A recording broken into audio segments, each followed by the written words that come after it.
Now, tonight we're going to be doing something a little bit different. I don't know if anybody has heard me talk about this yet. How many people have heard this talk on the historical critique of the early Islam? Have any of you heard this? Okay, a few of you. This is going to be new for most of you. It was new for me back in 1994, so I have been working with this material for over 100 years. Back in 1994, I was studying here at School of Oriental and African Studies. I thought I knew everything about Islam, and I was studying under the tutelage of Dr. Gerald Hotting. Dr. Gerald Hotting was head of department at that time in 1994 at SOAS. And he started introducing some new material that I'd never heard before, some new historical findings that were coming out that not only upset everything I had heard about Islam, but it upset the Muslims in the class as well. There are about 20 Muslims in the class of around 50. And within 2 weeks, all the Muslims had left except two. Many of them slamming the door as they left. They were so upset with what they were hearing. Now, some of that material I'm going to introduce tonight. You need to hear it. It's important. Because what I'm going to do tonight is what was done really against our Bible, and legitimately so back in the 1800s, when people started asking the same questions about the Bible. Can we look and see whether or not these people called, Abraham, for instance, did he actually exist? Is there somebody, are there customs that we can look at? Are there things that actually place him in the 19th century or 1900 BC outside of the Bible that support what he said, what he did? The same thing with Moses, the same thing with David. Moses in 1400 BC, David in 1000 BC. And back in the 1800s, when these questions came up, the church wasn't ready for it. We had not really asked these questions, and shame on us for not doing so. And I think every religion that claims to be historical, as almost every religion does, every religion has historical characters that live in a place, doing certain events at a certain time. Names, dates, places, and events. Those are the four historical questions we should ask of every book, not just the Bible, the Upanishads, the Vedas, the Bhagavad Gita, the Book of Mormon, the Granth Sahib, all of these different books that are claimed to be religious books, and certainly of the Quran. So what we're going to do today is all these questions that have been asked of the Bible. In fact, it was the Bible that almost every one of these questions were first asked. No, it really didn't exist before the Bible. There was no historical criticism before biblical criticism was created. Historical criticism is biblical criticism, or you might say the other way around. Biblical criticism is historical criticism. Redactic criticism, source criticism, all these literary criticisms were all applied to the Bible first, and now for the first time, we're applying them to Islam. And this is what Gerald Hotting was introducing me back in 1994. So let's do that. Let's unpack it. And we're going to go through and start showing you what we're now finding. Now, what I'm going to say tonight, I may not say in a year from now. The reason why is because there is so much new material coming down the pike.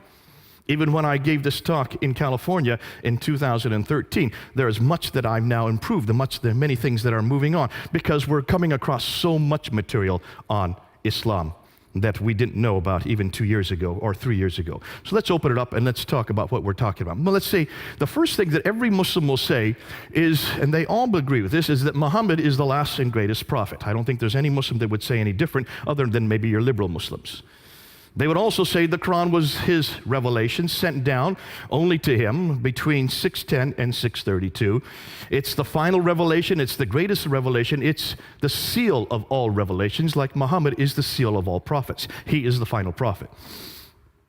Whether you are radical, whether you are nominal, maybe not the liberals. And many of the liberals are starting to question. In fact, many of the liberals here in Britain are starting to ask the questions I'm going to ask tonight. But certainly, 99% of Muslims around the world would all agree that Muhammad is the greatest prophet, the final prophet, and the Quran is the greatest revelation, the final revelation. Therefore, Islam is the final religion, based on Muhammad's life and sayings, the Sunnah, and on the Quran's teachings. Remember last week we talked about the whole paradigm that was introduced by Ibn Taymiyyah in the 1300s, that paradigm that suggested and also acclaimed to be a good Muslim, you must go back to the Quran, modeled by Muhammad, the book of the man, the book of the man, the book of the man, right? Remember that? I think I said it so many times it almost got plastered on my lips. And you probably walked away thinking that's all I can talk about, the book of the man, the book of the man. Because we start from the same paradigm, the book of the man. It's just another book, another man. So what I want to do today is I want to look at the man. Let's look at that man. Next week, we're going to look at the book.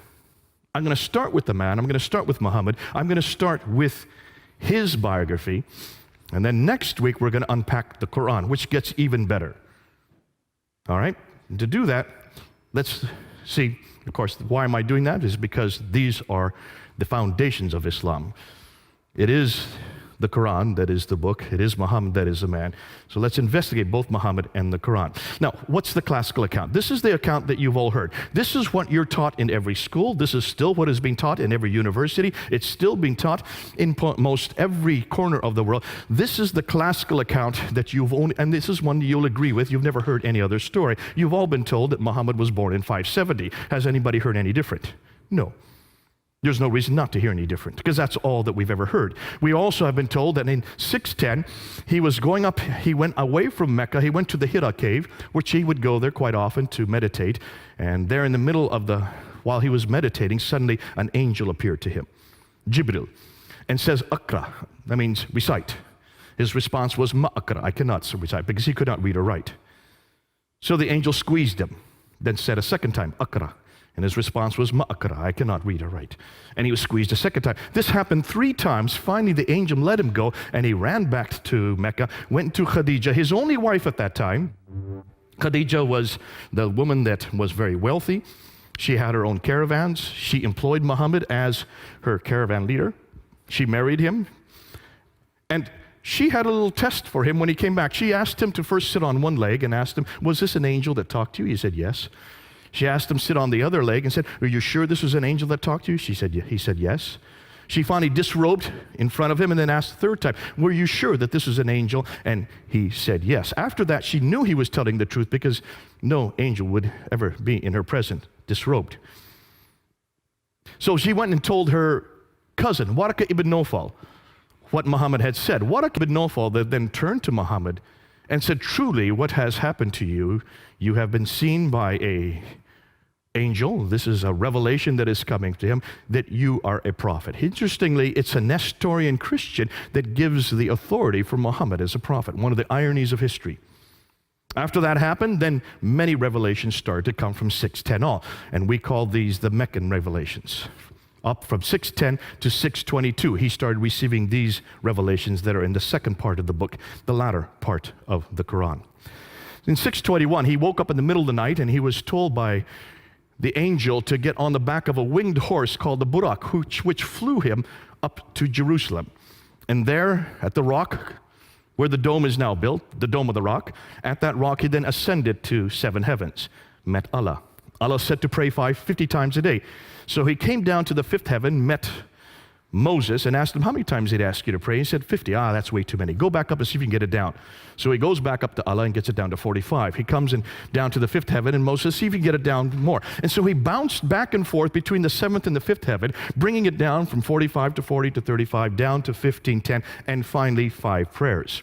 Once he got it to 5 prayers, then Moses says, fine, go on back down to earth, which he did, which is one of the another ironies of history, that the reason why Muslims pray 5 times a day is because of Moses. Isn't that fascinating? And this all happened in 621. Am I changing the story, or have you all heard this story? So far, I've kept exactly to what every Muslim will tell you. In 622 then, he then moves from Mecca up to Medina. This is called the Hijrah, the Exodus. And he moves, some of the traditions say there were 80 of his followers, others say there were 200. Nonetheless, he had a small group of men and women that he moved with, called the Hijrah. He moves up to Medina, and then the reason why he goes to Medina is because the Ansar, the natives of Medina, they were having problems with the Jews who controlled all the commerce. They needed someone who was neutral to arbitrate between them, and so that's why they brought Muhammad up. He was neutral. So he was there as an arbiter between the Ansar, the Arabs, and the Jews. Now, that arbitration happened for about 2 years. That continued for 2 years, from 622 to 624. It didn't work, because after 624, then, that arbitration broke down. He still continued to receive revelations, and these revelations continued from 622 to 632, the last 10 years of his life. Once these arbitrations broke down, once the Jews no longer accepted him as a prophet, he no longer accepted them. And that's where the problems began between Muhammad and the Jews. And we talked about that last week, so I don't need to go through that. You know what I'm talking about. In 630 then, he goes from Medina and he just walks right into Mecca and takes it over. No war, no battle, he takes it over. And then he dies in 632. Some say he was poisoned, but what we do know is that he did die, and that's at that time the Quran had yet been written down. It had been memorized by many of the companions. Parts of it had been written on bones, stones, some had been written on bark, but it had not been written down completely when he died. After he died, Abu Bakr takes over. Abu Bakr rules from 632 to 634. He dies normally. Then Umar takes over, and he goes and rules from 634 to 644, the next 10 years. He then is killed. Uthman takes over, and he then rules from 644 to 656. It's during his ruling, the third caliph, his ruling, that the Quran was written down. We're going to talk more about that next week, because that's problematic. 650 to 652 is when the Quran was finally written down, roughly 18 to 20 years after Muhammad's death. This is what the classical account says. This is what I've been taught. This is what you've been taught. This is the only story you're going to hear.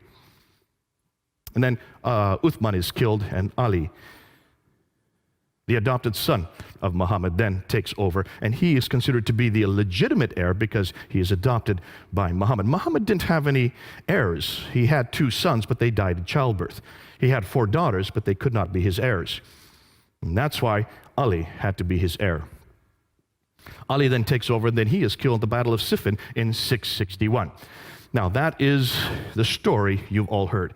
Have any of you heard any other story? No, I don't hear and see any hands. For a very good reason. There is no other narrative. That's the only narrative we're given. There you can see now where this is all happening. It's all happening in this red area here, from the birth of Muhammad in 570 up until the death of Muhammad in 632. Everything that took place during Muhammad's life is in that red area. Now, when should that have been written down? You would like to think it was written down, everything I've just told you should have been written down while Muhammad was still living, or immediately afterwards, right? You would like to think so. It would make sense, because we're not talking about a time when people could not read or write. People could read or write. Listen, the Bible had been written long before this. We have a copy of the New Testament right here in London from the 4th century. This is the 7th century. 300 years earlier, they had already written the Bible down, and certainly people could read or write in this part of the world. Why? Because take a look and see what they controlled. They now controlled the central part of Arabia. These people were merchants. They should have been able to read or write. Muhammad could not, but certainly Khadija could, his wife. And he has a secretary named Zayd ibn Thabit. Zayd ibn Thabit is his secretary. What do secretaries do? They write, don't they? By definition, he should have been able to read or write. So you would have hoped that someone could have written down all the story that I'm just telling you about in this period, or immediately after here. When do you think this story that I've just told you was written down? It wasn't written in that period at all. It wasn't written in the 7th century at all. Not even the same century that Muhammad lived. In fact, it first gets written down by this man here, Ibn Ishaq, in 765. Muhammad died in 632. But we don't have any of his material. We're dependent on this man here, Ibn Hisham, to know about what Muhammad did. We have nothing before Ibn Hisham. And look at the date when he died, 833. 632, Muhammad dies. We have no biography of Muhammad until 833. That's 200 years later. Here you can just this is my own little timeline that I put in my own hand. So basically what we're saying is, everything we know about Muhammad, about what he did, doesn't get written down till over here, 200 years later. What about his sayings? Al-Bukhari is the one that first writes down his sayings. Al-Bukhari is given 600,000 akhbars, 600,000 of these sayings, and he's to throw out those that were fraudulent. So he whittles them down, right down to 7,397. From 600,000, he whittles them down to 7,397. That's just 2%. He throws out 98% and only retains 2%. And when was that done? In 833. That's 240 years later. How did al-Bukhari know what to retain? How did al-Bukhari know what to throw out? Did he know Muhammad? No, he didn't. He lived 240 years later. Did he live in that area? No, he didn't. He lived hundreds of miles away and hundreds of years later. So why did it take them 240 years to write down what Muhammad said? What about the tafsir, which would be the commentaries on the Quran, which is what Muslims must need in order to know how to interpret the Quran? You have many, many tafsir. You have Al-Tabari. In fact, Al-Tabari is the first to write down a tafsir. Take a look at his date. 923. That's the 10th century. 300 years later, because Muhammad died in 632. It takes him 300 years to write the first commentaries on the Quran down. And the histories, the Tahriq, which are all the histories of mankind leading up to Muhammad, they're first written down by Al-Tabari in 923. Again, the 10th century. Now, there are many that write after Al-Tabari. There's Baidawi, Zamakhshari, Suyuti. The names go on and on, but they all come after 923. Nothing before 923. So basically what we're saying is everything we know about Muhammad, everything we know about his life, everything we know about how the Quran was put together, everything we know about what he said that happened in this period here does not get written down till this period, 200 to 300 years later. Does that bother any of you? Please say yes. It should bother all of you. Why? Well, can you imagine if we were to apply the same criteria to Jesus? Now, when did Jesus die? We know he died in about 33 AD. Did people write down what he did? Yes, they did. Almost immediately, didn't they? You have Matthew, Mark, Luke, and John, who wrote down the biography of Jesus. That would be the Sirah of Jesus, the Siratu of Yesu, or Isa. So you have the biographies written down. We know that Matthew, Mark, and Luke were written by between 48 and 64 AD. So within 30 to 40 years, you already have 3 biographies of Jesus. John would have been written later. That's about 60 years later. But 2 of those biographers actually knew Jesus. John and Matthew lived with him for 3 years. They saw everything he did. They heard everything he said. So they wrote down what they saw and they wrote down what they heard. We don't just have 1 biography, we have 4 biographies. 2 of them written by eyewitnesses, and the other 2 who got them from the eyewitnesses. 40 to 60 years after Christ's death. What about the tafsir of Jesus? That would be the commentaries.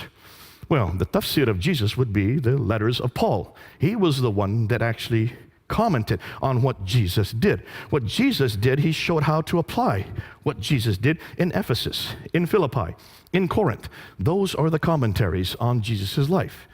And Paul was beginning to write down within 15 years of Jesus' death. Not 300 years, but within 15 years, Paul was writing down these tafsir of Jesus. Do you see the parallels? What about the tahriq, the histories of the early church? The book of Acts, written by Luke. And we know the book of Acts had to be written between 52 and 62 AD. Jesus died in 33 AD. So within 20 to 30 years, you have the Acts of the Apostles written. Which means everything we know about Jesus is written down within 15 to 60 years while the eyewitnesses were still living. John was still living. He was the last to write something down. Whereas everything we know about Muhammad is written 200 to 300 years after the fact. Ooh my, look at the differences. If we were dependent on what we know of Jesus concerning what Muslims are dependent on, that means, let me just go back. That means we would not know anything about Jesus until the 3rd century. How could we defend him? How could we even know what he did or said if nothing began to appear until the 3rd century? That's why I love my Bible. And that's why I love the person of Jesus Christ. That's why I can trust what I know about him, because they were written down so early. And you might say, hold on a minute, the first century, that's so early. Could people read or write?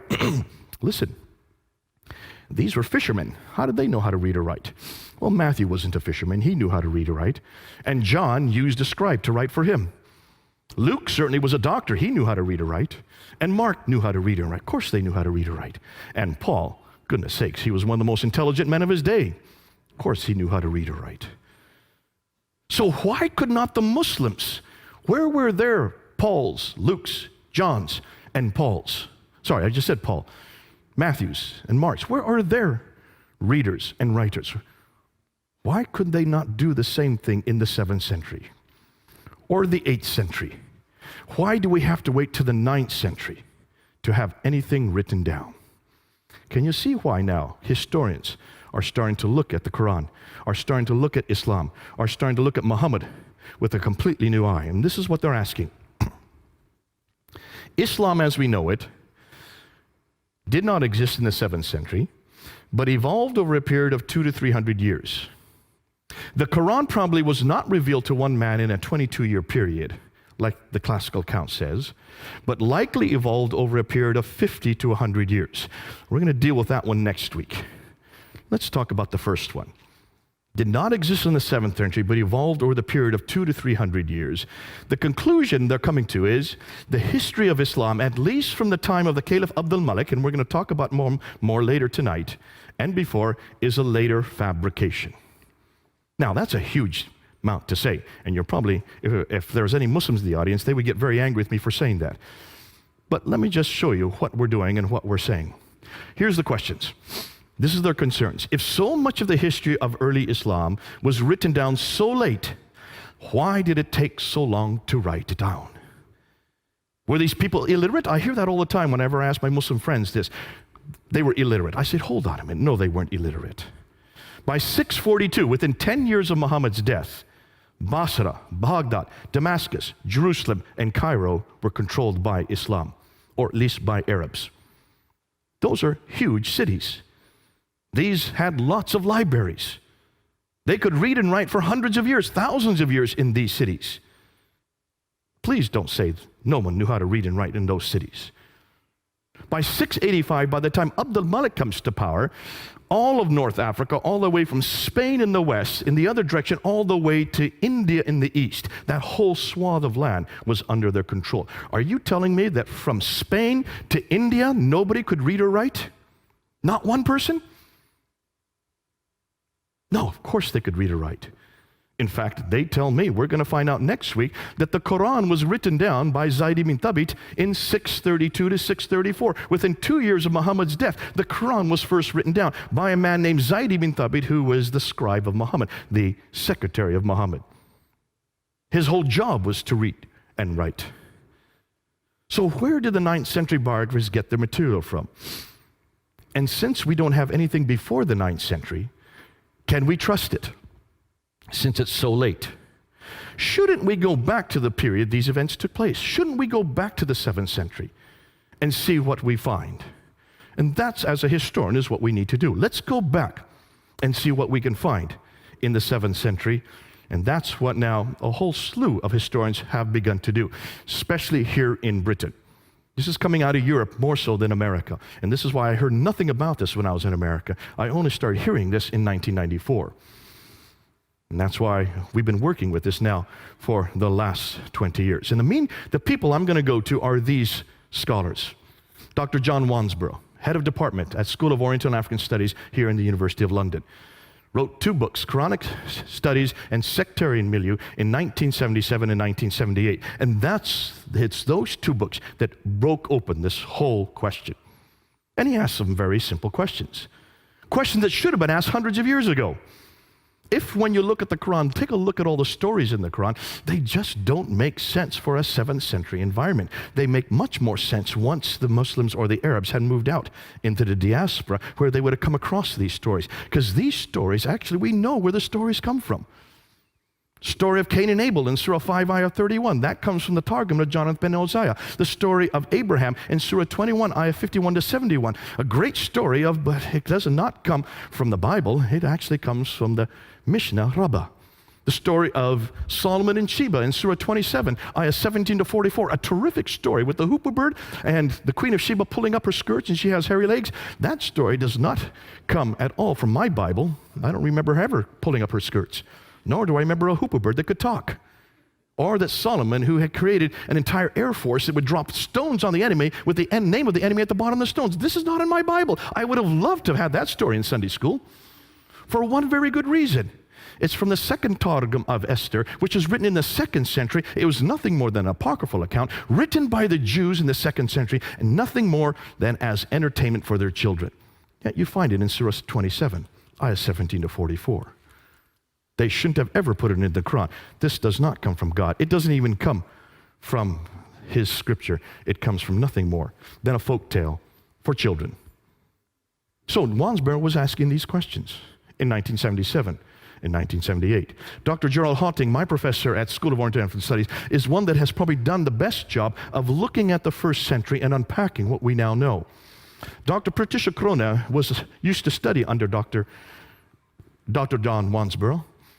She then went and became head of department at Oxford University, wrote a book called Meccan Trade and the Rise of Islam. We're going to use some of her work tonight. She got a death threat from Muslims for writing that book in 1987. Moved to Cambridge University, and that's where I got to know her. I did a debate on this material in 1995. So you can see, this is over 20 years ago that I did this. Did I say 100? 20 years ago. I'm not that old yet. 20 years ago, I did a debate on this material with Dr. Jamal Badawi, probably the head scholar of his day in the Muslim world in 1990s. And I asked 10 questions that I got from Dr. Patricia Corona. Dr. Patricia Corona was head of department at Cambridge University at that time. She was the one that helped me put that debate together. Dr. Patricia Corona reads and writes 15 archaic languages. These are languages that are not spoken anymore today. 15 of them she reads and writes. She is considered to be the top in the world in her field. How many of you can read and write even modern day 15 languages? Can you see the kind of scholarship we're dealing with here? She finally left and went to Princeton University, was head of department at Princeton University before she died just a few months ago. But it is her material that blew this all open, as you're going to see later on in our talk today. Dr. Andrew Rippin was University of Calgary, was probably the best one that took all this material and brought it down to layman's terminology so the rest of us could understand it. Dr. Robert Hoyland, head of department when I knew him at Oxford University, does the best job of taking all the extra Quranic and extra Arabic material and puts it together and says, what kind of people are we talking about? What kind of places are we talking about in the 7th century? He reads and writes 18 languages. These are linguists. These are the top scholars in the world who have now geared their material on the Quran. Dr. Yehuda Neva, head of department at Jerusalem University, who has done the best work at looking at all the inscriptions from that part of the world and transcribing them and showing us that we've got a real problem when we look at the earliest Arab inscriptions. I'll be using some of his material later on. And then the German school. The Germans have been way ahead of everybody else when it comes to the manuscript evidence. And I'll be dealing with them more next week. Dr. Gerd Lulling, Dr. Hans Lulling, sorry. Dr. Gerd Puyn, Dr. von Bothmer, and Dr. Oleg. They're the ones who actually looked at the earliest manuscripts, which we'll talk about next week. But these are scholars, top scholars in the world, who are now using their expertise, asking the same questions that had been asked about the Bible. Dr. Gerald Hawting, the first day of class, he said, I've spent 20 years confronting the Bible. 20 years using redacted criticism, using source criticism, using historical criticism, using literary criticism against the Bible. I finally gave up after 20 years. But since I had all these different criticisms, since I had all this scholarship under my belt, I just started taking the same material and applying it to the Quran and to the early emergence of the Quran. And that's why 20 Muslims had to leave his class, because of what he was telling us and what he was saying. So, 2 new books have come out and 1 documentary here in Britain that you need to know about that you can get. One of them is In the Shadow of the Sword. How many of you know about this book? In the Shadow of the Sword, written by Dr. Tom Holland. Now, Dr. Tom Holland is not a historian. He got his doctorate in English literature. But he's a great storyteller. And he has written all kinds of historical books. In fact, almost every one of his books have been bestsellers. He came out with this book in 2012 after spending 6 years of studying the emergence of Islam, because he'd written Rubicon, he'd written Persian Fire, he had written, what was the one on the Byzantine world? Anybody know the third one that he's written? Rubicon, Persian Fire, and I can't remember the third one. But those are all the books, those are all the histories leading up to Islam. So he is the best place to write the next chapter. How did Islam begin? And he went to all these different scholars, Krohn, Hotting, Hoyland, went to Pwin, and many of the German scholars, and he just asked them for their material. Then he took the material and put it into a book that we could read. That book came out in 2012, asking the historical questions that should have been asked by Muslims throughout the centuries. Looked at the sources, the Islamic sources, and pointed to Quranic incongruities. Then he did a documentary called Islam, the Untold Story. Have any of you seen that documentary? Did you see it when it first came out? It didn't come out except once. It was only shown once on Channel 4 on August 28, 2012 at 9 p.m. It was not permitted to be shown a second time.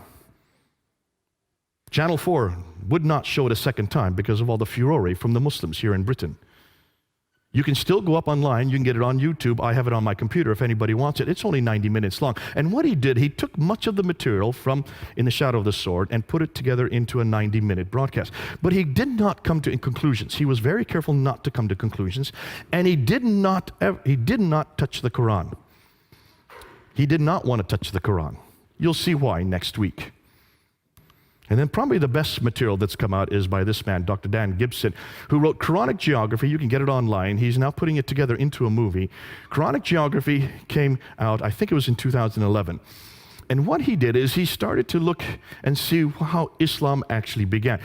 Dan Gibson is an archaeologist. His father is an archaeologist. His grandfather was an archaeologist. He lived amongst the Bedouins there in the Middle East for 20 years, learned their language, and then tried to go around trying to find out where all the geographical locations in the Quran were there in the Middle East.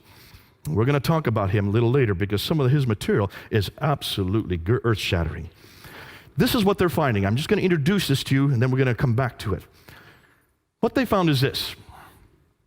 The first Arab inscription referencing Muhammad is not till 691. Muhammad died in 632. Isn't that interesting? There's no Arab reference to Muhammad earlier than 691. That's 60 years after he died.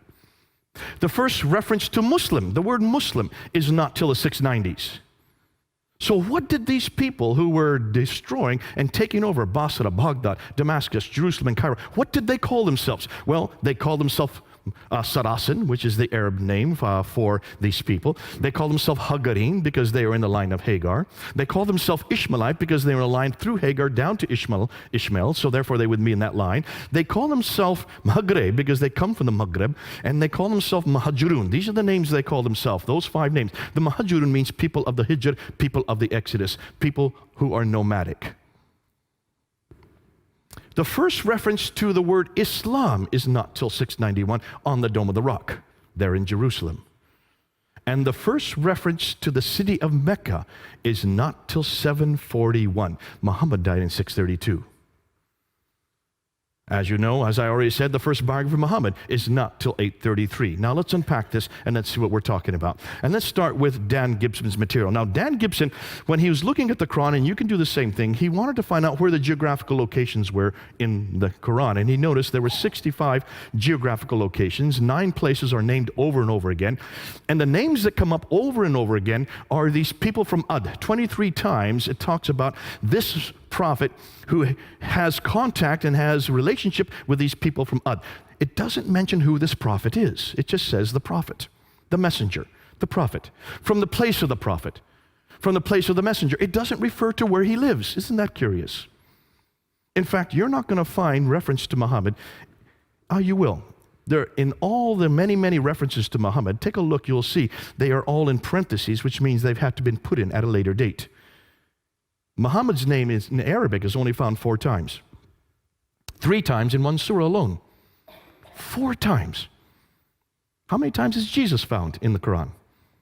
Try 93. So this messenger has contact with these people from Ad 23 times. 24 times he has contact with these people from Thamud.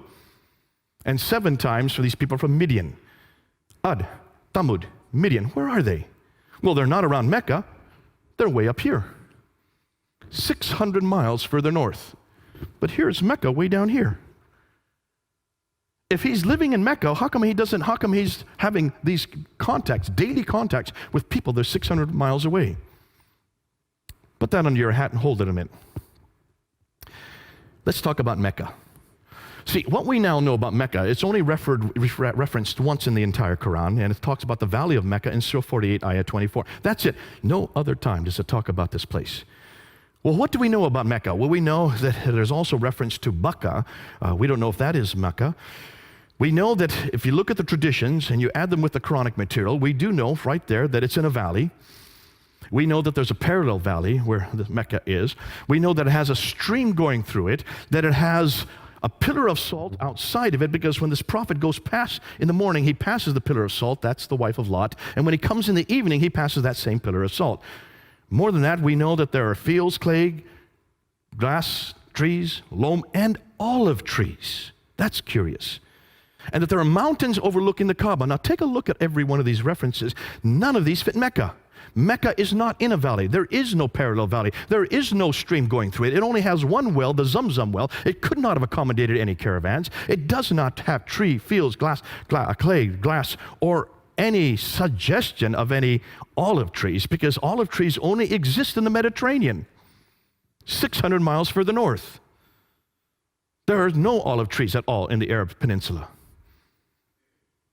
So, all of these geographical references make no sense for Mecca. Now, according to Islam, Mecca is probably the oldest city in the world, because according to Surah 7, Ayah 24, when Adam and Eve, when they were up in the Garden of Eden, which is up in space, when they were thrown out of that garden, they were thrown down to earth. According to the traditions, it was Mecca that they were thrown down to. So it would be the earliest sanctuary for all of mankind. We also know in Surah 21 that Abraham is in Mecca. He is there, and he goes into the Kaaba, and he destroys the idols. That's in Surah 21. So in 1900 BC, Mecca should have existed if Abraham's there, right? We also know from all the traditions that Mecca was the center of trade, north, south, east, and west. That's why it became rich. That's why Muhammad was there. He was a trader. So it's the mother of all settlements, according to Surah 692, Surah 42, Ayah 5. Adam and Eve came from there. Abraham came from there. Muhammad was born there. And it's also where the Qibla, the direction of prayer, every mosque should be facing Mecca. Correct?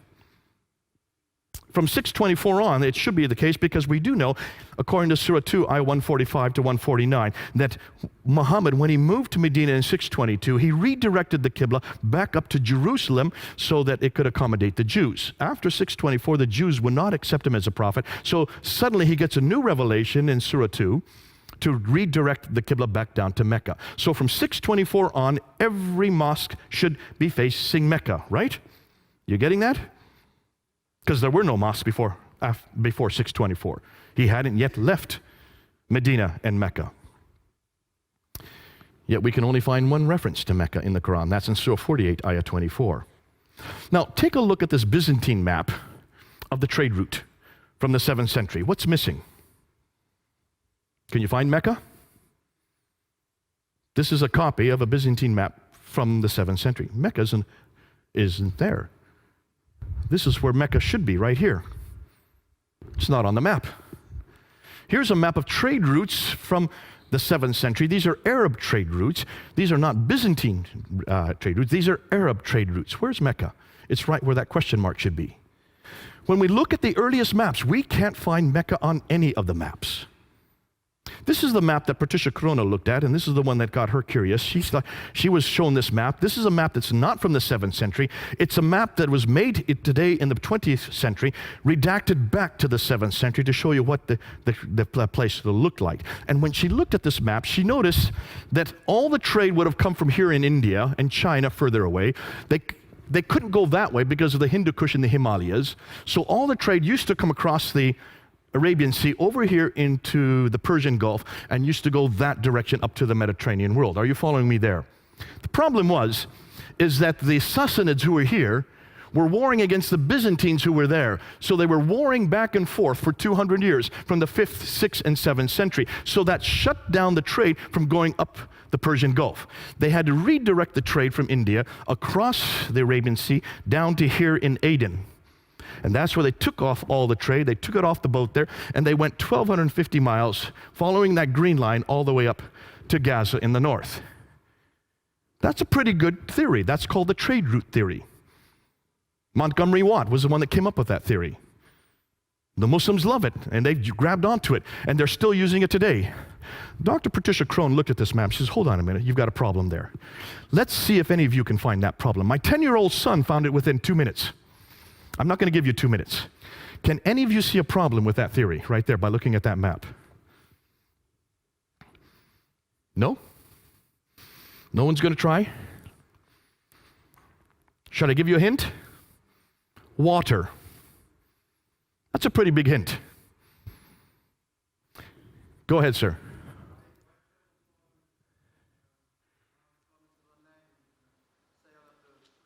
Give him a hand. He's got it. You're as good as my 10-year-old son. That's true. If you're on boat here and you're coming across the Arabian Sea, why would you take off all the goods here? Dr. Patricia Crone found that if you go only 50 miles by land, it would cost the same amount if you went 1,250 miles by sea. You've got a sea right up here. Why didn't they continue on sea? That didn't make any sense. So she decided to go back and check this out. Now remember, she reads and writes 15 languages. So she went back to the original sources of all the trade documents. She went to the 1st, 2nd, 3rd, 4th, 5th, 6th. She went to all the centuries leading up until the 7th century, read their trading documents, looked at them in the original language, and she noticed that all the trade coming from India and China, all of it came right across the sea and went right up the Red Sea. And the Arabs had nothing to do with the trade because they did not like boats. They were camel herders. They liked the desert.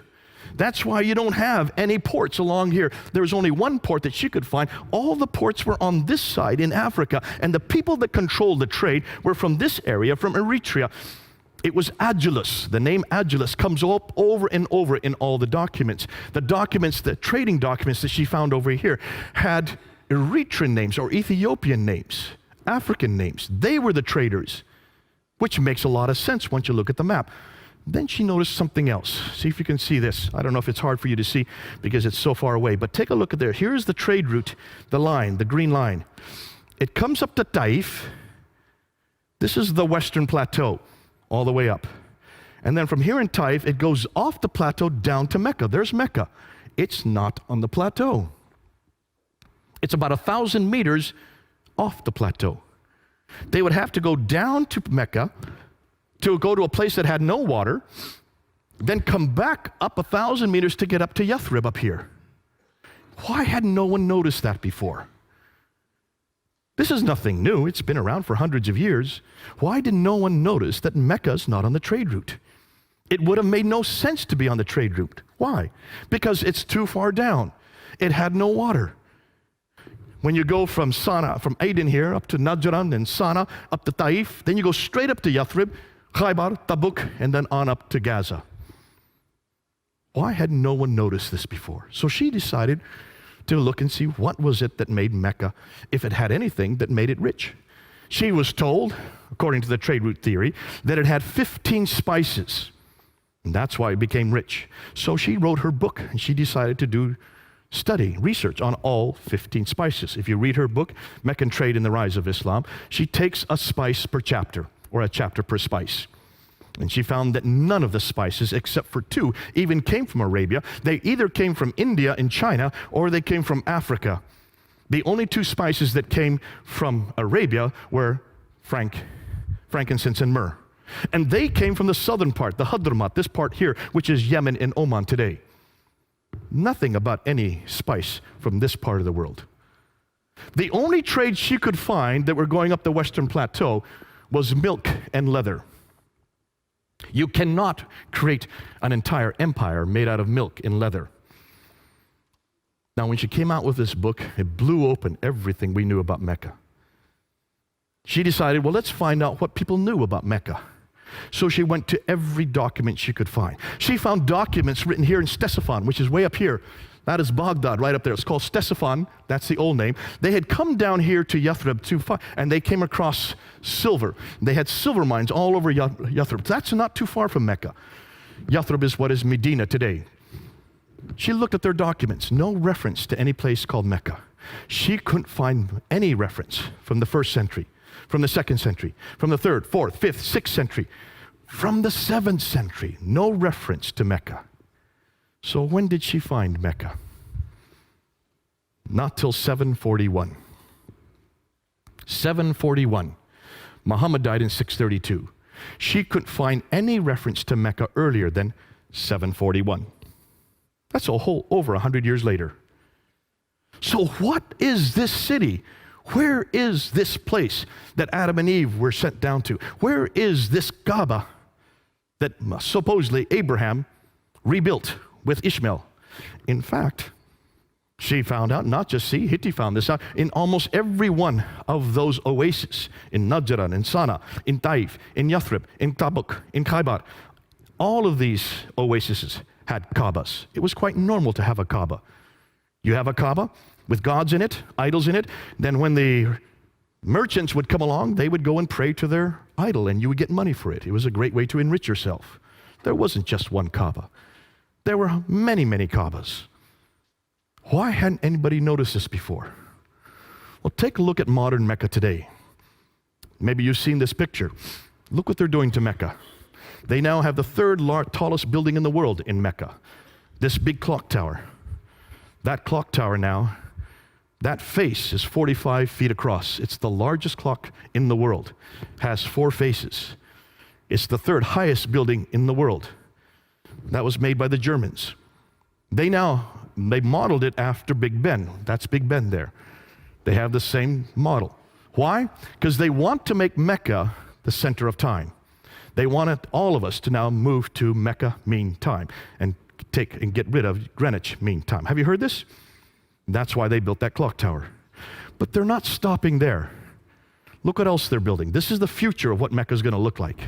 These are their diagrams. There are 2 different plans, either this plan, which is circular, or that plan, which completely eradicates. And take a look what it's eradicating. There are the building cranes going on right now. Here is Muhammad's house, where he grew up, where he was born. They're now destroying his house. Here is Khadija's house, where his wife grew up. They're now destroying her house. Why are they destroying these houses? And why are they cementing it all up? Any idea? Because they've heard what we're finding. They now know that there is no historicity for Mecca. So what better way to destroy the evidence than to cement it up? Folks, can you see what's happening as we speak? Muslims all over the world are upset. But the Saudi Arabian government is continuing. They're going to build 62 of these buildings all around the Kaaba so that all the rich Muslims can have air conditioning when they come to do the Hajj. That's their reasoning for it. I would suggest the real reason is to destroy history. So there is no historical record. So you cannot confront them with this material. You can see why. Mecca did not exist before 741. It's too late. So if Mecca didn't exist before 741, what are you going to do with the Qibla, the direction of prayer? Every Muslim must pray towards Mecca. Am I correct? And it doesn't matter where you are in the world, you always pray towards Mecca, towards that building right there, the Qibla. This is the Kaaba, And it's that building. Whenever you go around the world, you will see there are all kinds of mechanisms to find out where Mecca is. That's in every mosque. You'll find a mihrab, which is a little niche in the wall that always shows you the direction of Mecca. I remember not too far from here in Cricklewood, they have taken over a nice, beautiful church. a brownstone church, and they invited me to come in. They threw out all the stained glass window and replaced it with plexiglass. And then the imam wanted to show me, see, we've taken all the pews out and put down rugs. And now, Mr. Smith, now we have the Qibla going in this direction. He says, now we have corrected the church. It is now facing Mecca. They put a mihrab there in the wall over at the side. They wanted that for my own benefit, to show me that. When you go around, when I was in Malaysia, in my hotel room, in every hotel room, they had the Qibla in every hotel room. You can now use these objects to find the Qibla. You even have an app on our phones now to find where the Qibla is. Doesn't matter when you are, where you are in the world, you can always know where Mecca is. In Surah 2, Ayah 143 and 145, the direction of the Qibla was then redirected down to Mecca. That would be in 624, the date they give. But here's the problem. Archaeologists are having a difficulty. As early as 1905, two archaeologists, one called Dr. Creswell and Dr. Fedavadi, in 1905, were traveling in that part of the world. You can't go there anymore, but back then you could. And they were looking for the earliest mosques, and they wanted to go to find these mosques that were in the 7th century. So they went to mosques, one mosque in Wasit and another mosque in Kufa, which is in what is today Iraq. And they started digging down to the different layers till they got to the original floor plan of these two mosques. And when they found the original floor plan of both Wasit and Kufa, they noticed the Qibla was not facing Mecca. It was facing directly west. When they went to Egypt, outside Egypt is Fustat, the garrison town. When they went to the mosque in Fustat, just outside of Cairo, when they dug down to its original floor plan, they noticed that the Qibla was facing east. It should have been facing south. It should have been facing down here. But Kufa and Wasit were facing that direction. Fustat was facing this direction. So they said in 1905, it must be facing Jerusalem. That was their conclusion. And when I first found out about this back in 1994, even my professor, Dr. Hotting, when he brought this up, I raised my hand and says, well, what's your conclusion? He says, I don't want to come to any conclusion. I've already lost enough Muslims here for my class. I said, you've got to come to conclusions. If the earliest mosques that we've been able to find are facing west and east and not south, then it looks like we have a different Qibla. He would not, in class, say any more. But you can see immediately, if you look at the map, there's a problem here, isn't there? Now, Jarkey of Edessa in 705 also said that the Qiblas. So from all this it is clear that it is not to the south that the Jews in the Maghreb is the name for the Arabs at that time, in the regions of Syria pray, but towards Jerusalem. He thought it was Jerusalem as well. He was actually wrong. Dr. Dan Gibson decided to pick up this argument. He had read about it. He'd heard about the debate I had had on it. He also knew about that this was a problem. He saw also that there was a problem. So he decided to do something that no one else had done. He decided to look at all the earliest mosques, but you can't go to the earliest mosques today and see where the Qibla is because they are all facing Mecca. Every mosque is facing Mecca, anywhere in the world. So he decided to use satellite technology to look down from space, to look and see where the original floor plans for all these mosques were. And guess what he found? I wanted to mention the three books that Tom Holland had written. It's Rubicon, it's Persian Fire, and Millennium. That's the one I had forgotten. Millennium. So those three are all bestsellers, and those are the ones that gave him the platform to then go on and do In the Shadow of the Sword, because they all talk about the Roman world, the Byzantine world, and the Persian world, all of which ceased to exist in the 7th century. What took over? Islam took over, so he was the best qualified. Let's go back now to Dan Gibson, and let's talk about what he found. Remember, he goes and he wants to find out where all of these mosques were facing, using satellite technology, looking down on each of the mosques. This is what he found. When he looked at the great mosque in Guangzhou in China in 630, it's facing Petra, not Mecca. When he looked at the great Humayma Mosque, southwestern Jordan, the Qibla is facing Petra. It should be facing Mecca. The older mosque that was rebuilt then, he noticed there, the floor plan, finally was. The newer mosque, sorry. The great mosque at Baalbek in Lebanon, it's facing Petra. It should be facing Mecca. When he went to the great mosque of Sana'a in Yemen, the capital city of Yemen, right at the very bottom of the peninsula, built in 705. Now look at the date. All the Qiblas were supposed to be canonized in 624. So every mosque after 624 should be facing Mecca. But here's one built in 705, and it's facing Petra, not Mecca. This is an interesting one. This is in Jerusalem. Now you have the Dome of the Rock right here. That's the beautiful Dome of the Rock. Here you have the Al-Aqsa Mosque here. The Dome of the Rock is built in 691. The Al-Aqsa Mosque is built in 709. Look at the entire citadel, including both the Dome of the Rock and the Al-Aqsa, are all facing Petra. 691, 709. The entire citadel is facing Petra, the third most holy shrine in Islam. The Damascus Mosque, built in 709, it's facing Petra. It should be facing Mecca. The Anjar Mosque in Lebanon, look at the date, 714. It's facing Petra. It should be facing Mecca. The Mosque of Umar in Basra, now we're in Syria, 720. We're almost 100 years later. If the Qibla had its canonization in 624, this is 720. Almost 100 years later, it's still facing Petra, not Mecca. It's not till 727 that they finally found a mosque in Pakistan, Banbor in Pakistan, facing Mecca instead of Petra. This is over 100 years later. But then in 728, here you find a Qibla in the Qasr al-Khayr al-Sharqi in Syria. It's not facing Petra or Mecca. Looks like they're a little confused on this one. Now here's what's interesting. Take a look at this mosque from Amman in Jordan. This is the older mosque, built in 700. It's facing Petra. They then rebuilt another mosque behind it and above it in 740. It now is facing Mecca the right way. So what happened between 700 and 740? That's the question we need to ask. The Mushata Mosque in Amman, now we're in 743. It's back to Petra again. This is 120 years later. The Rabat, now when we get to North Africa, they don't seem to know where to face. Because in Tunisia, here's a fortress in Susa, Tunisia, in 770, it's not facing Petra or Mecca, it's facing directly south. They're a little confused in North Africa. The same way in Spain. Take a look at Spain. There's Petra, there's Mecca, it's facing quickly south. Obviously, there's something that we need to find out about North Africa and Spain as to why they're completely miscued.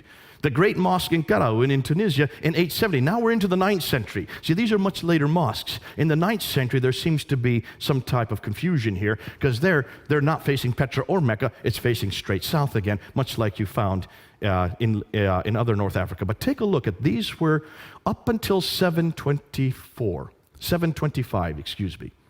Up until 725, every Qibla was facing Petra. And what's interesting is they were all uniformly facing Petra. I've heard Muslims try to say, well, they didn't know their direction at that time. Listen, these were camel herders. They went through the deserts. There were no roads in the deserts. And even the paths they used to take would be covered over by a sandstorm. So how did they know where to go? They used the stars. They were brilliant at knowing direction. Otherwise, they would have died. You can't tell me they did not know where Petra was or where Mecca was. The fact that they're all facing Petra until 725 shows me. So from 622 to 725, every mosque he looked at was uniformly 100% facing Petra. Between 725 and 822, there seems to be a confusion. There seems to be something going on. We don't know what it is yet. But there was still backwards and forwards, especially in North Africa. They didn't know where to go. So 12% of the mosques were facing Petra. 50% started now to face Mecca. 38 were parallel or in other directions. And it isn't till 822 that every mosque begins to face Mecca. That's 200 years later. It takes them 200 years to get every mosque facing Mecca. Now we should ask, why is it that no one's known that before? That to me is hugely troubling. So why Petra? Well, take a look where Petra is. Remember that Arab trade route? I showed you where Petra, it's in the center of all the trade. See, Mecca's not even on the trade route map for one very good reason. There was no trade that went through Mecca. But Petra is on the center of every route. What is Petra known for? How many people have been to Petra? Has anybody been there? Okay, one man, two. What do you notice about Petra? It has tombs and temples. It was a center of the Nabatean kingdom. The Nabateans, we know about the Nabateans. They existed from the 2nd century BC. They existed, in fact, it's the Nabatean kingdom that we get the name Allah. Allah is a Nabatean god. The black stone that's in the Kaaba comes from Petra. What's more, Arabic, the language Arabic comes from Nabatean script. They are the precursors to the Arabs. And yet all of their mosques and all of their temples all around the world were facing Petra up until 725. Let's take a look at Petra even closer. Look at Petra. It's in a valley. It has a parallel valley. It has a stream going right through it. It has fields, trees, grass, clay, loam. It has olive trees. It's near this. If there was ever a pillar of salt that Lot's wife would have been, it would have been close to Petra, because that's exactly where that event took place. Petra has all the items listed above from the Quran and the Islamic traditions. Everything that we see in the Quran and the Islamic traditions fit Petra. None of them fit Mecca. Thus, could it be Petra that all these places were referring to? What's more, take a look at Ud, Thamud, Midian. Remember the people that are referred to in the Quran over and over again, 23 times, these people from Ud, 24 times the people from Thamud, 7 times from people from Midian. Take a look and see where they are. They're all around Petra. They lived right around Petra. No wonder whoever was writing or whoever was coming in contact with these people, they were living, whoever that person was, that messenger, that prophet, was living 600 miles further north, not in Mecca. Mecca's way down here. 600 miles between the two. So what's the significance? And this is what we need to unpack today. We don't know anything about Muhammad at all in the 7th century. Now, we do know from outside sources. We do have this from extra Quranic sources. We do have references to Muhammad. The Doctrina Iacobi, which is right here in the British Library, written in 634, refers to him by name. But it doesn't say where he's from. It doesn't say what he does. It just warns people, be careful of this man Muhammad. The writings of Sabaeus, written in 660, do talk about Muhammad and warn the Christians to be careful of him. But it doesn't place him in any place, nor does it give him much significance, other than the fact that he was a man who did an awful lot of warring. What's interesting is the earliest documents we can find from within Arab sources, from within Muslim sources, the Maghazi documents, which are the earliest part of the Siratul Rasulullah, written by Ibn Hisham in 833. The earliest documents that Ibn Hisham was dependent on are the Maghazi documents. The Maghazi documents means raids. He was a raider. That's what he did. Now can you understand that even his biography from 624 to 632 are about raid after raid after raid after raid. He was involved in 29 raids himself, and he planned another 39 according to his own traditions. That fits the man that we're talking about. It fits the historical character. But nowhere does it say that we can find of these raids being way down in Mecca. It looks like they must have been much further north. His biography doesn't even appear till the 9th century. His city doesn't appear till the 8th century, 741. Thus, much of what we know of Muhammad is written down hundreds of years later and hundreds of miles away. It looks like he is nothing more than a later redaction, possibly Abdul Malik, putting back onto a historical character that which the man who put back didn't never know. So Humphrey's conclusions, Islam in the Prophet's life as we know it was not derived from the 7th century, but evolved over a period of 200 to 300 years and redacted back onto the Prophet's life and compiled in the 9th century. And that's what now the historians are concluding. And you can see why they're coming to that conclusion. Let's summarize this real quickly. New books are being published which question the classical account of Islam. Why are there no Muslim sources for 200 years? That's the first question. Why do the claims they make do not fit the historical record? That's the second claim. Why are all the geographical references so few and confusing? And why do they all seem to be much further north, not where they should be?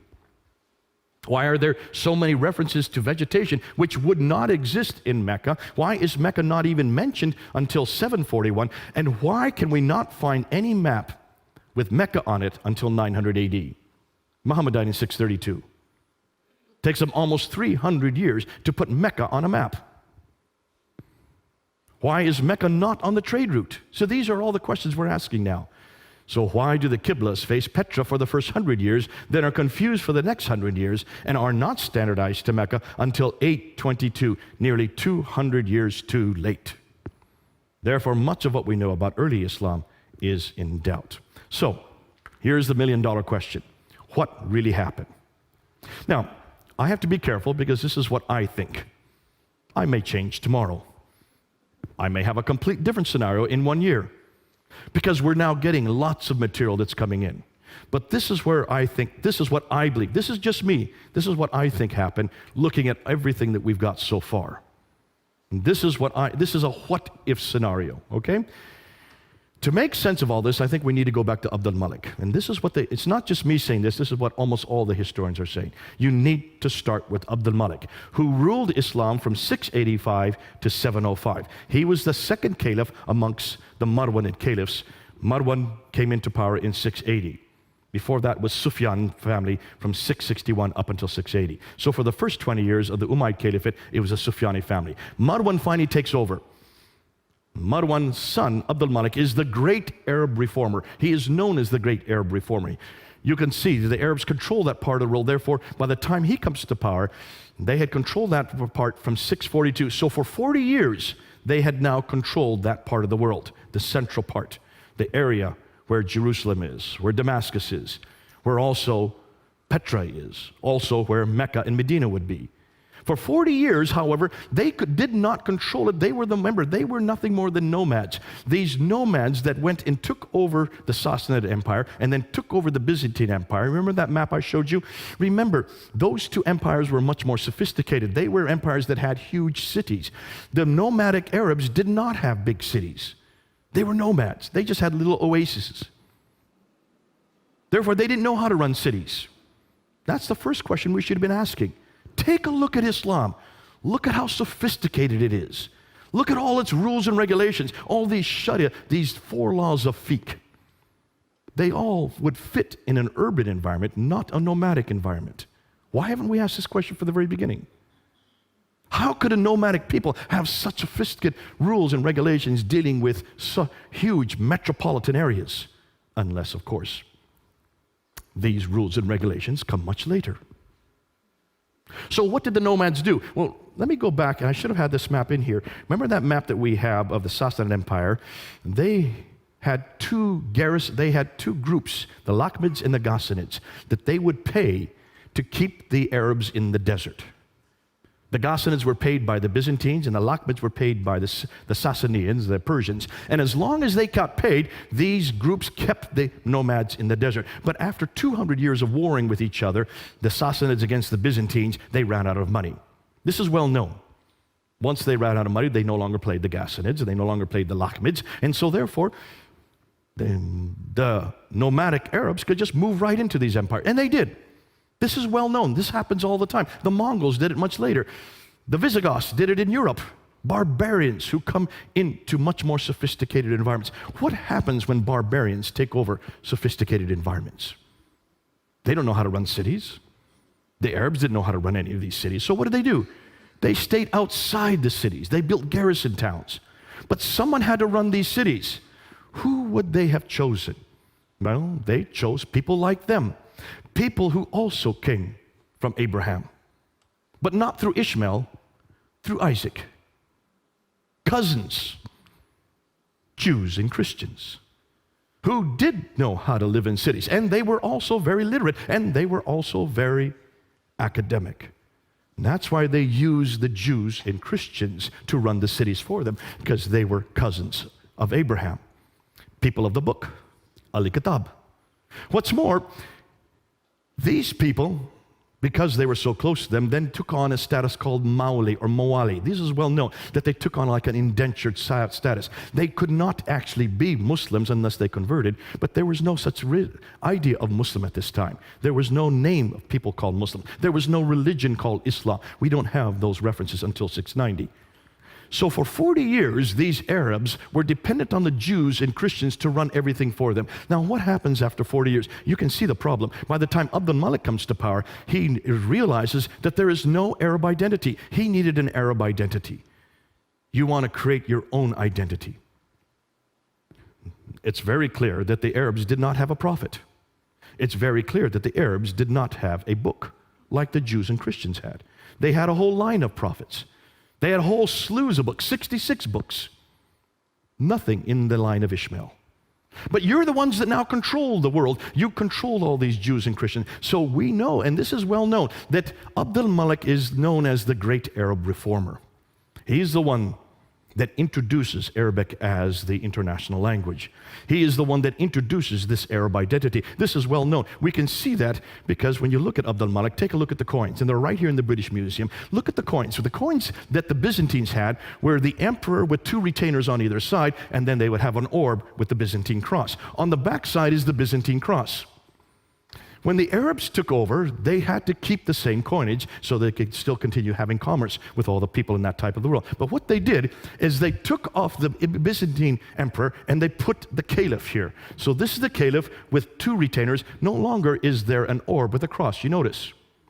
The back side still looks like a cross, but it's missing the cross piece. So no one would confuse that this is a cross to make it Arab.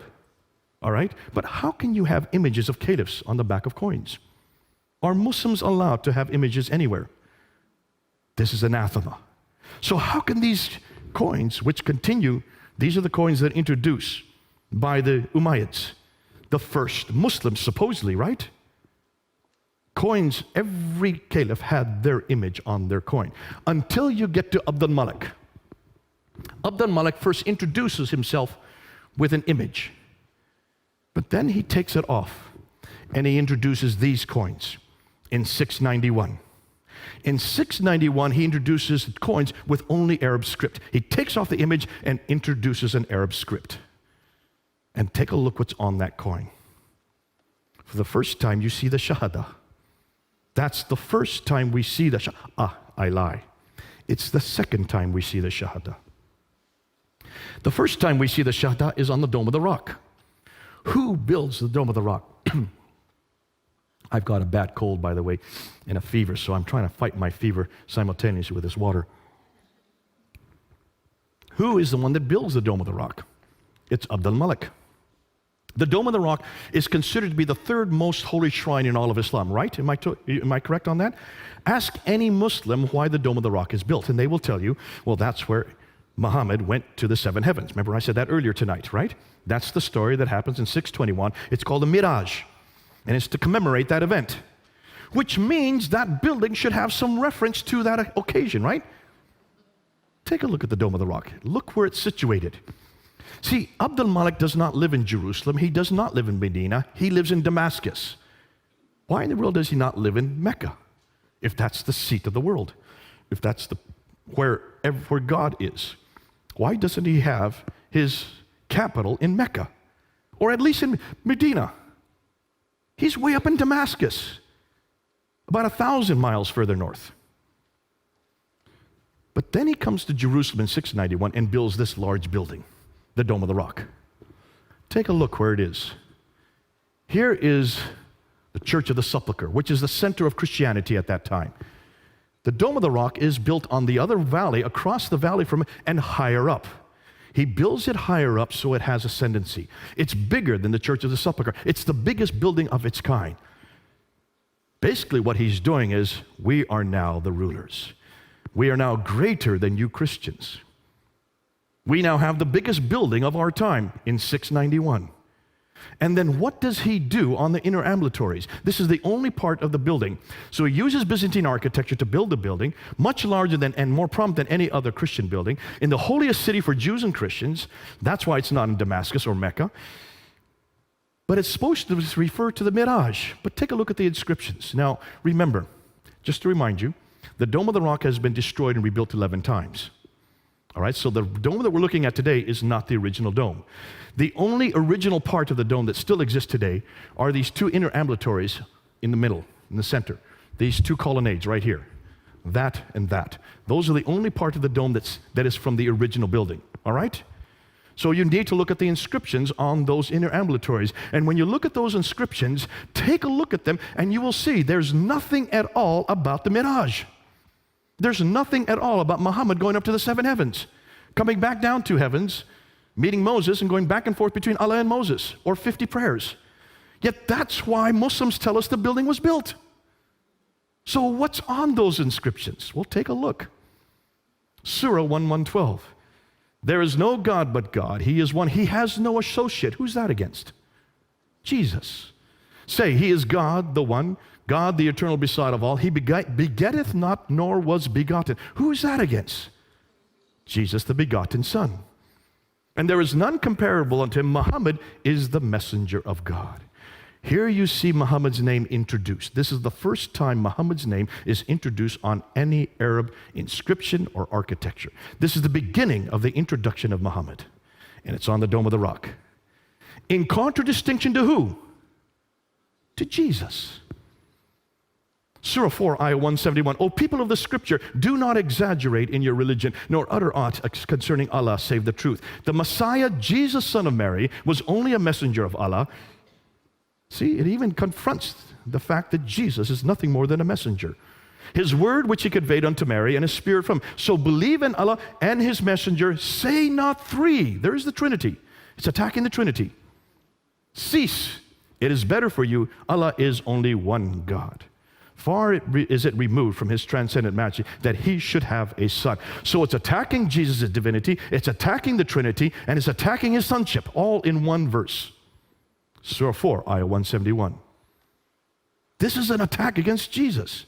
From the very beginning that we now know, the earliest inscriptions are confronting our Lord Jesus Christ. Praise be to God, who hath not taken unto himself a son, and who hath no partner. There it again, attacking against the son of Jesus and his supposed partnership with God. Nor hath he any protecting friend through dependence. He's not dependent on anybody, and certainly not Jesus. Now, why is it no one's noticed this before? If you want to find out why Abdul Malik built that building and why he made it higher than the Church of the Sepulchre and across the valley on the highest point of Jerusalem, just look at the inscriptions. He's now introducing his own prophet, greater than Jesus. His name is Muhammad. He is the messenger of God. So if you're going to create an identity, you've got to have your own prophet. Because so far, they've been dependent on all the Jews and Christian prophets. That's why 19 of the prophets that are listed in the Quran all come through Isaac. Where is the prophet that comes through Ishmael? Only Ishmael's name is there. They need a prophet to create that identity. They build the building. They introduce his name. And then they put it on the coins. The coins are coined the next year. Significance? He is the one that introduces this identity, beginning with the Dome of the Rock in 691. It's larger than any other non-Arab structure. It's facing the Arab sanctuary, Petra. It incorporates inscriptions against Byzantine Christianity. It introduces their faith. This is the first time we see the name Islam on the Dome of the Rock. It introduces their people. This is the first time we see reference to Muslims. And it introduces their prophet. This is the first time we see a reference to Muhammad. Isn't that interesting? But this is 60 years after Muhammad died. 60 years later, these 3 are introduced on the Dome of the Rock.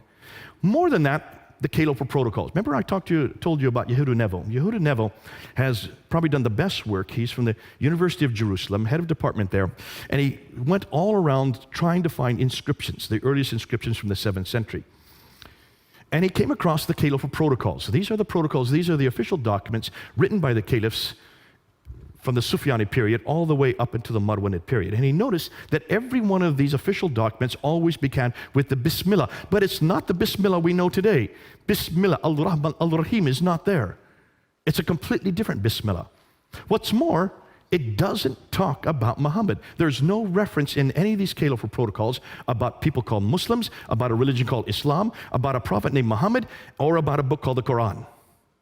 missing in all these protocols. Yet these are supposedly the first Muslim protocols by the caliphs, the first Muslim caliphs. This continues right up until Abdul Malik. And then he comes across Abdul Malik's protocols. And then he noticed in 691, almost overnight, Muhammad's name is introduced. It happens overnight.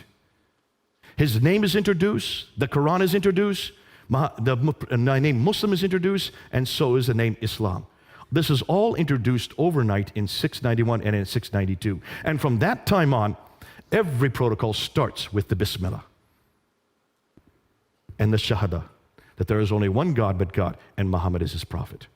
What's interesting, the earliest Shahada that he came across says there is only one God but God, and he has no partners. Now hold on a minute. That's not in the Shahada today. So even the earliest Shahada was an attack against Jesus Christ, the partner, supposedly, of God. Then he mints coins in 692, and that's where he takes off his image and introduces the Shahada on those coins that I showed earlier. So, what's the possible scenario that we're coming up to? Once he introduces Muhammad, he then needs a revelation. See, every prophet has to have a book, has to have a revelation. And that's why the earliest Quranic texts are on the Dome of the Rock. That's the first time we see Quranic texts. It's on the Dome of the Rock. But it does not equate with the Quran that we have today. We'll talk more about that next week. The earliest Quranic manuscripts begin to appear during his reign and his son Al-Walid. You don't know what I'm talking about. You have to wait till next week. We're going to show you the dates of the earliest manuscripts next week. None of them are complete, nor do they parallel today's Quran completely. They continue to be changed and corrected up until the 9th century. Now, this is all new to you. You have to come back next week and we'll show you what we're talking about. The sanctuary Petra is then destroyed in an earthquake in 713. What happens whenever a sanctuary is destroyed? Well, as the people know, whenever their sanctuary is destroyed, that means God no longer has favor with that sanctuary. You've got to change your sanctuary, because this is God's way of saying, this no longer is my sanctuary. Because earthquakes always come from God back then. So where are you going to change it to? Well, you're going to go back to where the Marwanids came from. The Marwanid family comes from the Hijaz, from Central Arabia. So they then bring it down and they introduce it in Mecca. That's why Mecca was chosen. But see, Mecca doesn't make sense. Let me tell you why. Take a look at Mecca today. What do they do in Mecca? Well, they go around that Kaaba 7 times. Well, who does that? Where does the number 7 come from? It comes from the Bible, right? Then they run back and forth between 2 pillars, the Marwa and the Safa hills. What's that got to do with God? Why do they run back and forth? Muslims will tell you that's because that was Hagar who had Ishmael. She was looking for water, and she went back and forth, back and forth. She didn't find any water. So why celebrate something that doesn't make any sense? She never succeeded in anything. Why celebrate it? Then they go outside and they do a sacrifice. They come back to where the Jamarats are. The Jamarats, those pillars. And they throw 7 stones or 49 stones or 72 stones. Multiplicity of 7. There's the perfect number again. Ask any Muslim why they throw those stones. And they'll tell you because that's the devil. But there are 3 of them. There's not 3 devils. So where do these 3 come from? Ooh, I love that. I think we know where they come from. Alat, Al-Manat, and Al-Uzza in Surah 53, ayah 19 and 20. These are the goddesses. These are the goddesses of Alat and Allah. See, Allah is a Nabatean name. Alat is the feminine form of Allah. The Nabateans believed in Allah as their God. The wife of Allah is Alat. So Allah has a wife and a daughter named Al-Manat. Ooh, I love this. But every Muslim tells me that Allah is one. Surah 4, ayah 171 that I just read to you is God is one, say not 3, and God has no son. Surah 6, ayah 101 and ayah 102 says that God has no wife, right? Well, he may not have a son, but he certainly has a wife. Her name's Alat. And he has a daughter. Her name's Al-Manat. You've got the wrong God.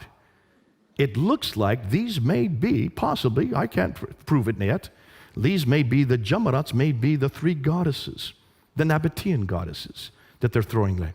Because this is the reason, to get rid of idolatry, you then throw the stones.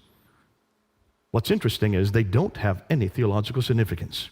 So where did they come from? It looks like Mecca was a pagan, probably a Nabatean pagan shrine that they took over, kept the practices that were still there, and tried to infuse some theological meaning. But it doesn't make sense when you look and see who God is and what He has done historically. So they chose Mecca. Now that the Muslims have a prophet, Muhammad, and they have a revelation, the Quran, they've got to put together the Quran. Ooh, wait till next week. Wait till you show you what we have found. Now they got a revelation and a prophet, they need a sanctuary, so they choose Mecca. Now that they have the three ingredients, they now need to have a history. You've got to create a history. You've got to put Muhammad in his own place. You've got to put him in his own milieu. Now can you see why it took them for another 100 years to finally get that together? And that's why Ibn Hisham was given 600,000 of these but I believe that's probably true. He was given 600,000. Of all these supposed different histories, he threw out 98% of it and only retained 2% of it, and that's what we have Al-Bukhari take. He is the first one to write down the sayings of this prophet. Take a look at Al-Bukhari. There is contradiction after contradiction, and they do not make sense, and they contradict the Quran. We won't even get into that tonight. So now you've got the Sirah with Ibn Hisham, then you need the Sirah is Ibn Hisham, then you need the sayings, the Hadith, and that's with Al-Bukhari. That comes in 870. By the time they get the Sirah in 833 and the Hadith in 870, they also need to have rules and regulations. Take a look when all four schools start to appear. The Hanafi school, the Maliki school, the Shafi school, the Hanbali school. They all begin to appear in 820 and later. Nothing before 820. That's the 9th century.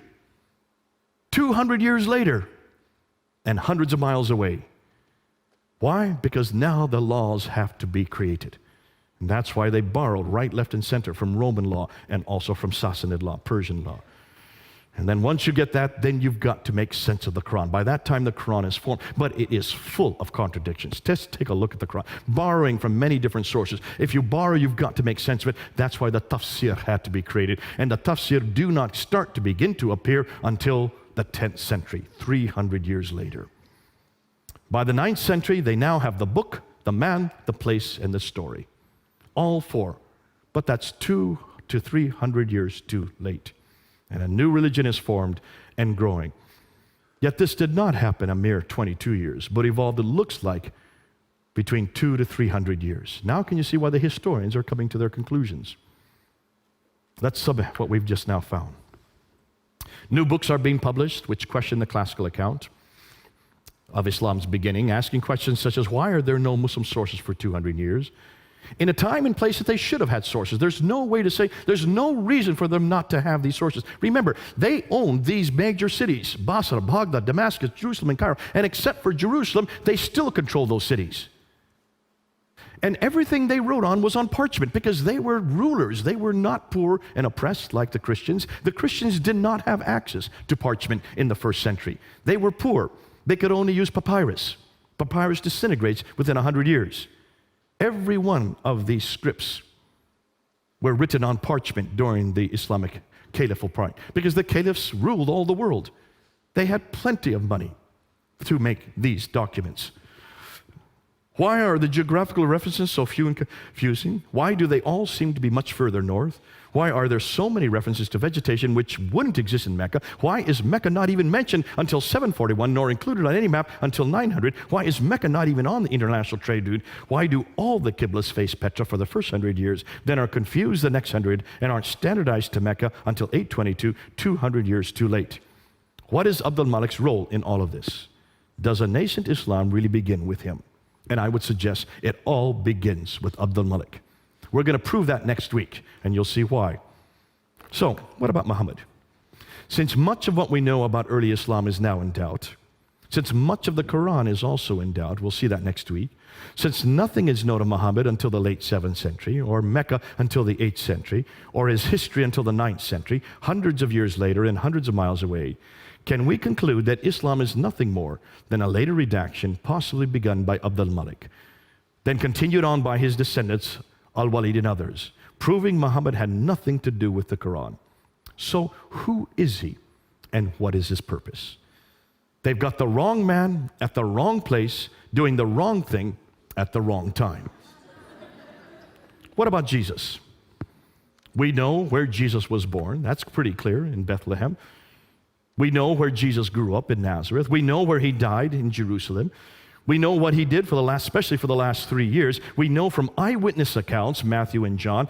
We know from hostile accounts. Look at Thallus, Tacitus, and Josephus. They are the ones that tell us about the crucifixion. They are the ones that give us his name.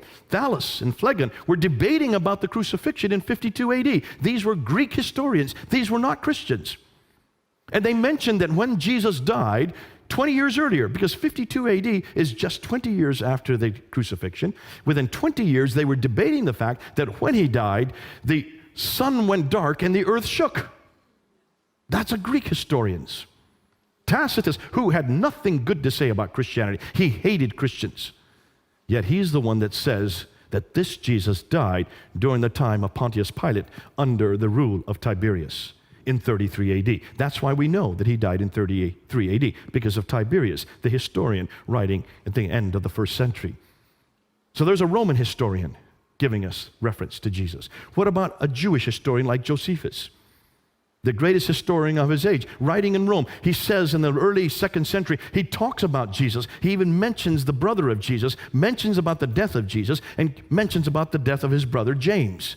And then curiously, he also happens to mention that the Christians believe that Jesus rose again. The only reference we have to the resurrection from outside a biblical source comes from Josephus, a Jewish historian. So there you have a Greek historian, you have a Roman historian, you have a Jewish historian, all talking about Jesus and his death. That's why we know, and we can be sure of what he died and where he died.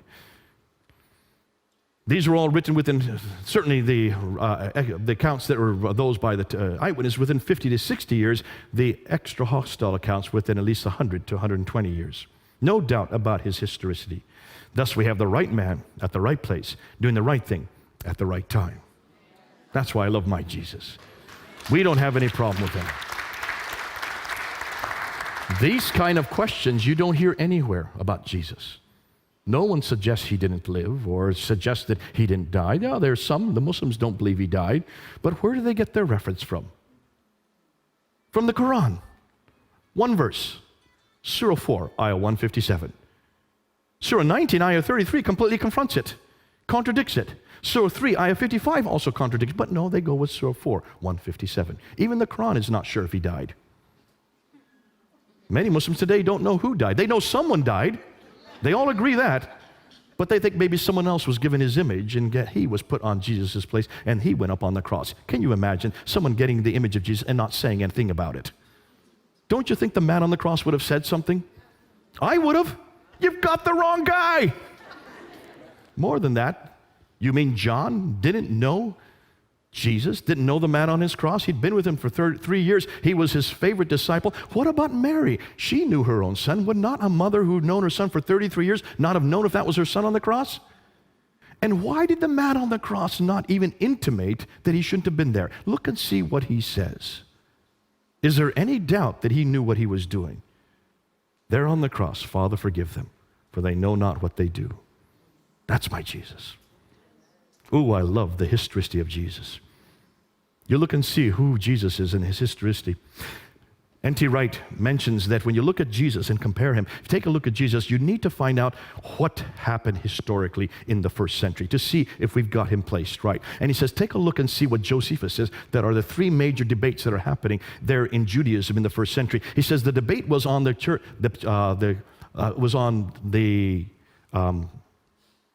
kingdom of God. That the kingdom of God was going to be the Davidic kingdom, that they were going to bring back that kingdom of God. That was the debate as to what the kingdom would look like. The laws of God was the second debate that happened right through there in the first century. And then thirdly, the temple itself. Those are the 3 things that the Jews were debating because they wanted to bring back that kingdom. They wanted to bring back those laws, and they wanted to bring back the temple from Solomon's time. Now, these debates would have made no sense after 70 AD, because 70 AD, Jerusalem was destroyed, and the Jews were all thrown out of Jerusalem. There would be no kingdom left anymore. There certainly with the laws would make no sense anymore, and the temple would have been destroyed. Take a look at Jesus in the New Testament. Does he talk about the kingdom of God? Yes, he does. All the time he talks about the kingdom of God. It's no longer a place, it's a relationship where there are 2 or 3 gathered in my name. He redefines the kingdom as a relationship with him.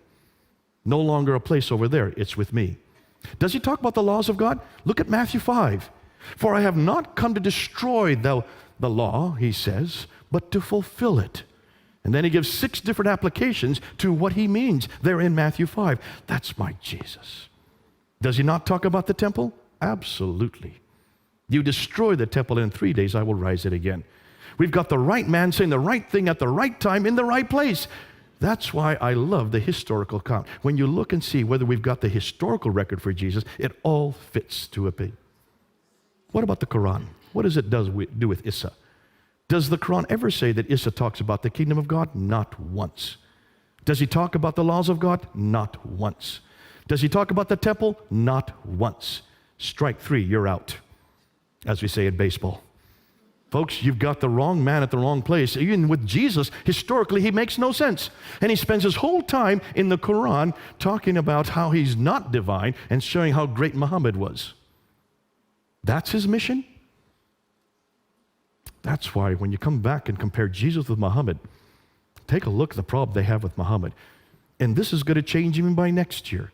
But can you see what a great man we've got? What a great history he has. So what do we do from here? Well, the historians have set the stage, we move it on. The questions they ask, we now research and expand. We must confront Islam's historical foundations. We must challenge Muhammad and the Quran. We must demand the same of our Bible and Jesus Christ. We must bring both into the public sphere and then let people come to their own conclusions. Why? Because similar historical questions have already been asked of Christianity, and every one of them has been answered. We need to bring our friends home, folks. Not to Muhammad, but back to Jesus. Not to the Quran, but back to the Bible. Not to Islam, but back to Christianity. Do you all agree?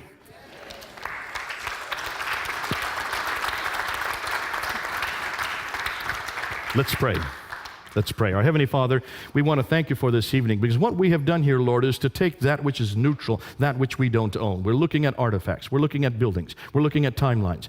We're looking at all the historical evidence that anybody can look at, and we're coming to conclusions. And the conclusions we're coming to, Lord, do not fit Islam well. But the conclusions we know of your God, of your Son who came down to earth 2,000 years ago and who lived for 33 years, that history we can stand. Not only stand on, but we can also use in every one of our, not only our debates, but every one of our discussions. May we bring people home to you, the real historical God who became man, who lived for 33 years, and yes, who died and rose again. Lord, may we be proud of what you have done. May we not keep quiet. In everything we do, may we represent you. In Christ's name we pray. Amen.